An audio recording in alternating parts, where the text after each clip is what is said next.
Welcome to Sustainable Farm Insights, a sustainability programme brought to you by the Irish Farmers Journal and Glanbia, Ireland.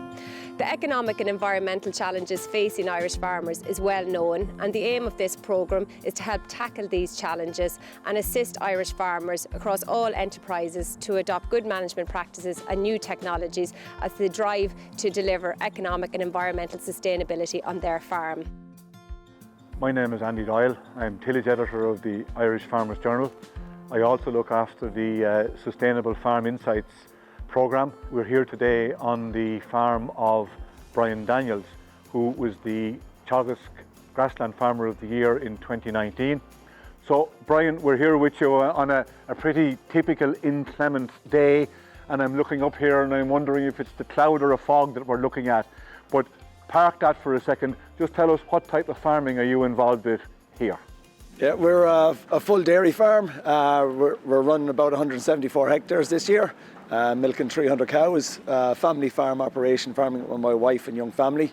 The parents live on farm, and we have a few staff members as well. Full grassland farm, but we're just shy of 900 feet above sea level here at the moment. So we're quite up high on top of a hill. Is that shortening your grazing season? Not really, no. We go out to grass in about the 25th or 24th of January, and we stay out grazing right up to the last few days of November for the dairy cows, but the in-calf heifers are still out and probably be out for up to about the 20th of December. So we get the days of grass as well. We're here kind of discussing biodiversity on farm, and as I look around your farm here from the farmyard where we are, I can see lots of timber, lots of vegetation, small fields. Have you always been into the whole area of environment and biodiversity? And are you doing something in particular, or is this just the traditional farm? Yeah, it's very much the traditional farm. We've been here a long number of years, the family have. The home block here in Ryan, very little has changed on the farm since my grandfather's time.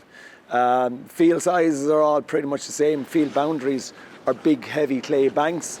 There was very little timber on them up to my grandfather's and father's time. They planted a lot of trees and a lot of skioks. What we've done here now on the farm is we've increased that as well. So we're now planting native trees, but we've also gone down the route of a more kind of hedgerow enhancement. We're doing hedge laying, rejuvenation, and rebuilding and reshaping field boundaries on new land that we're moving in on. So as we purchase land or lease farms, we're trying to enhance them as well. What exactly then does that mean? It's very much individual to each site. We try not to touch them at all. What's there is there, so we want to improve that and make it better. If there's gaps in it, we'll either rebuild the clay banks and stone face them in traditional manner, and then plant more hedging up on top, so be it trees or hedging plants. But we very much try to work with what we have and enhance it from there on. With quite a number of cows then in the herd, are you an intensive nitrogen user, an intensive slurry user, etc.? Or have you managed to keep a handbrake on that while still getting performance out of the herd? No, we try not to be too intensive. The farm is very good at producing grass. We grow a big number of tons, but we grow it at moderate and modest amounts of chemical input. We do work a lot with clover. We feel clover has a huge role to play in it in terms of both production, but also the nitrogen that it fixes, and the quality of it is quite good. We're kind of probably growing up, I was probably a bit more aware of the environment around me just due to family and people I was in contact with. So we try to work with what we have.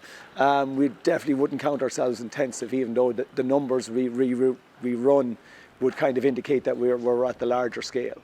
And with an interest in the environment from the word go, Bryan, as in traditionally probably from your parents onwards, have you been involved in environmental schemes all the way along, which wouldn't be that common sometimes on a dairy farm, certainly a big dairy farm? Yeah, we've always been involved and proactive in what we've been doing on the farm in terms of protecting the environment and habitats that are on the farm. I remember a discussion at the kitchen table with my father in 1997 with the Teagasc advisor about going into reps. And at that time, it was very unusual to have a dairy farmer going into reps. In terms of the arguments against it at the time was that we had to have watercourses fenced and various bits and pieces, which were all done already at the time. So yeah, we've gone through reps, we've gone through GLAS, and we're currently looking forward to the next new scheme that'll come along as we're getting near the end of our GLAS schemes. And Brian, you had said earlier that you're operating here at relatively high altitude, 900 plus feet, I think you said to me. Does that bring about certain changes relative to, or differences relative to your counterparts at 300 feet or 200 feet? Do you have different natural vegetation here, different species that others might not have? Yeah, the farm, we would be quite high. The farm ranges from 780 feet to 900 here in the yard, and we go up a little over 1,000 on the top of the hill. And yeah, we do have various different plants that I wouldn't see on farms down in the valley or around Kilkenny. Even from the bottom of the farm, which is on heavy marl clay, we move up onto shale and black soils at the top of the hill, and we'd have various different species. At the top of the hill, we have a different even type of firs or gorse that you'd find at the bottom of the farm. It'd be a smaller kind of miniature firs with a finer points, but also even on the banks, because of the altitude of the farm, the hedges don't exist at the top of the hill. So we have clay banks, and on top of them we have different species, smaller species, and those species require different management to what would be needed on the lower part. So different cutting cycles and maintenance on those to allow them to flower. What I'm noticing, a lot of those are biannual plants. And Brian, just as a final question, with a big number of cows and a lot of recycling of nutrients, are you able to keep soil fertility in the kind of order or the levels that you would like it to be in across the full land bank? Yeah, it's taken a lot of effort. We soil sample regularly every 3 years. This farm is hungry for lime because of the height and the rainfall. It's generally very good at maintaining K. P would be an issue, but yeah, we're able to work within the parameters that we're allowed. I think we're touching a little over 80% of the farmers' index trees now. Catherine, we just heard Brian describing the type of farming that he's doing and the general attention to detail and also the attention to fertility and running an intensive unit. Does high fertility have to be antagonistic to biodiversity and that whole concept? In general it is, Andy. When you think of the most species-rich swards, there could be about 25 or more species in that sward. And they're there because the fertility is low. So we want index 0 if there was such a thing for those, because that's what was there before fertiliser started to be applied. On the other hand, the ryegrass needs the index 3. But so my attitude is you utilise the middle of the field as primarily for food production, and rather than going a halfway house. So you farm that at your index 3, ideal for your ryegrass, ideal for milk production, and then be very careful about any areas that you can leave, such as the field margins, such as the areas around the hedgerows, the field corners, and make sure that they don't get any fertiliser, so that then they're the areas that there can be naturally more species. And Catherine, is that your comment, is it related to the fact that higher fertility is antagonistic to those species, or is it because higher fertility will give favourable advantage to some of them and smother the others out? I think it's a bit of both, Andy. Definitely the competition, won't allow them grow. But if you have a high fertility soil and you try to put in wildflowers, they just won't grow. One other thing that Brian just talked about, not because he's doing something in particular, but because this is where he is. Altitude he's a good bit higher than a lot of commercial farmers in Ireland. Is altitude a factor in biodiversity, in the range of biodiversity, and if it is it positive or negative? Yeah, altitude, like soil type, like everything gives its own unique biodiversity. So definitely higher up, you have different forms. You may even have different species. He talked about the gorse. That could well be the very native Irish gorse that he's speaking about up at high levels. And the way they grow are different. So yeah, and this is the really important point, that even on a farm, different areas will have different species. And that's neither good nor bad, it's just what nature does. It's good to understand that, so that you can manage each according to what you want. So some areas, as again, like the centre of the field, production is primarily, and then there's other areas where you can manage to maximise biodiversity. And the two can go side by side, not necessarily in the same metre square. One other thing that Brian mentioned, which is probably relatively atypical on dairy farms, is his continuous planting of hedges, and in particular new hedges. And if somebody is going in to put in a new hedge, should they consider trying to build it on a bank, or should they just put it in on the flat? More dairy farms are actually planting or thinking about planting hedges now, at the moment. But I would in general, they will be going on new boundaries along wire fences, because they tend to go in on farms which have, very large fields, and they go rather than on top of banks generally. And Brian also mentioned the enhancement of some of his old traditional hedges. Could you just explain to us what that is, or what he meant by that, please? Traditional rejuvenation is fantastic. What it's doing is it's bringing life back to hedges. When you think of most of our hedges were planted only about 200 years ago, kind of up to the famine, at the time when the agricultural revolution was happening, and we needed fields to keep in animals and keep them away from the crops and improve our agriculture. So most of our hedges only date back about 200 years. And they are coming to maybe the natural end of their cycle. If you think of a skeoch, a whitethorn, it grows up, become a single tree, a mature tree, but by cutting it at the base, by either coppicing or cutting it 3/4 the way through and laying it over, as Brian is doing in laying the hedge, gives it a new lease of life. New growth comes from the cut stump, and you have a newly rejuvenated hedge. So a really, really beautiful skill, and lovely to see it. Thomas, we've heard Brian say that he's running a good intensive dairy unit on relatively low amounts of nitrogen, but high nitrogen is kind of given as a significant problem across a lot of farms, in particular dairy farms. Now we're hearing that there is going to be pressure to decrease significantly the total amount of nitrogen used. Can farms do that? Can they cut back on total nitrogen usage without significantly adverse affecting output? So I think, Andy, it raises the whole challenge and opportunity around nitrogen and nitrogen use efficiency on farms. I think Brian, as Grassland Farmer of the Year, he gave us an important message there where he said 80% of his soils are in index 3. He knows that. Why? Because he's soil testing. He clearly has a nutrient management plan. He also told us about spreading lime in order to address the pH, in order to be able to get the soils, 80% of them, up at index 3.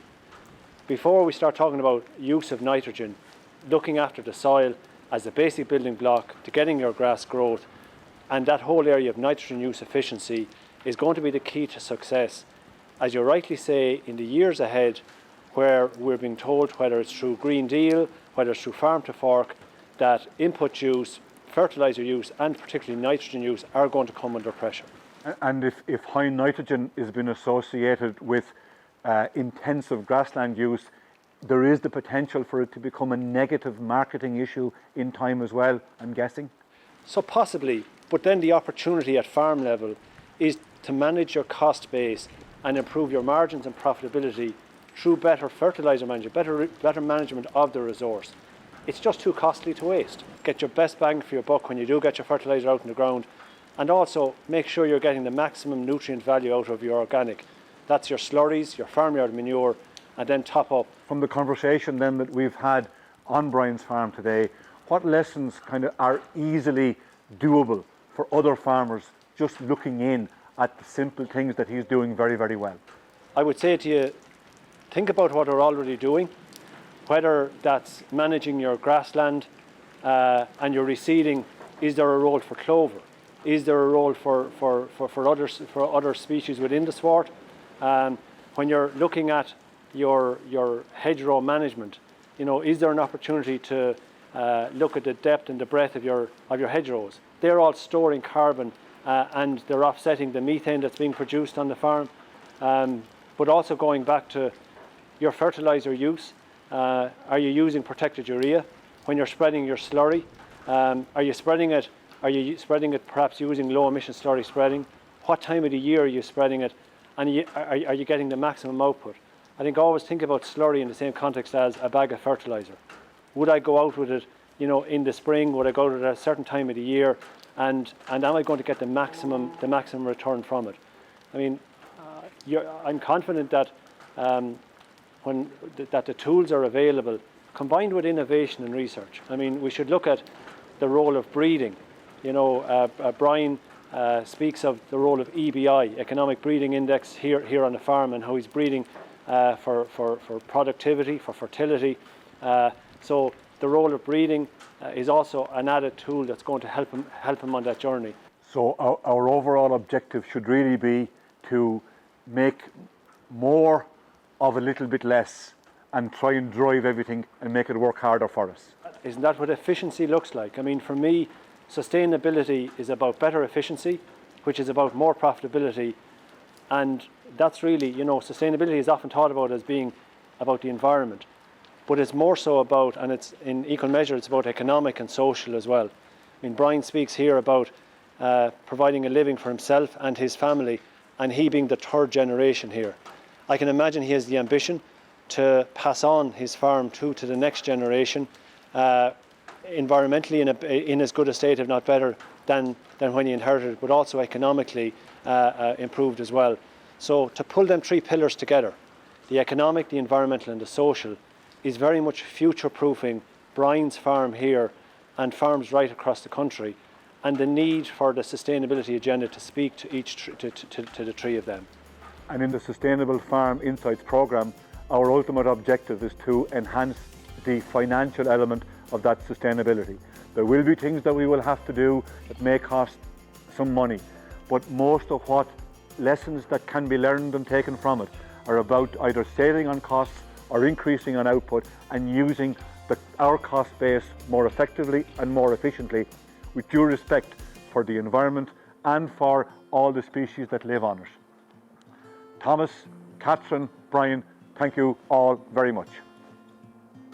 This video on the biodiversity element of sustainability is part of the Sustainable Farm Insights programme, which is a programme that's jointly operated by Glanbia and the Farmers Journal. In this particular video, we visited 3 farms and we saw commercial farming, which is the important thing. Commercial farming being operated in conjunction with a lot of natural biodiversity that exists around them. All farmers reported that they weren't doing anything much in particular.